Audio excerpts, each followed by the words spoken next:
فرعون بولا کہ پیشتر اس کے کہ میں تمہیں اجازت دوں تم اس پر ایمان لے آئے، بے شک یہ تمہارا بڑا یعنی استاد ہے جس نے تم کو جادو سکھایا ہے،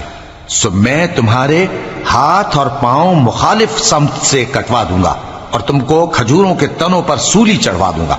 اور تم کو معلوم ہوگا کہ ہم میں سے کس کا عذاب زیادہ سخت اور دیر تک رہنے والا ہے۔ انہوں نے کہا کہ جو دلائل ہمارے پاس آ گئے ہیں ان پر اور جس نے ہم کو پیدا کیا ہے اس پر ہم آپ کو ہرگز ترجیح نہیں دیں گے، تو آپ کو جو حکم دینا ہو دے دیجئے، اور آپ جو حکم دے سکتے ہیں وہ صرف اسی دنیا کی زندگی میں دے سکتے ہیں۔ ہم تو اپنے پروردگار پر ایمان لے آئے تاکہ وہ ہمارے گناہوں کو معاف کرے اور اسے بھی جو آپ نے ہم سے زبردستی جادو کرایا، اور اللہ سب سے اچھا ہے اور ہمیشہ باقی رہنے والا ہے۔ جو شخص اپنے پروردگار کے پاس گناہگار ہو کر آئے گا تو اس کے لیے جہنم ہے جس میں نہ وہ مرے گا نہ جیے گا۔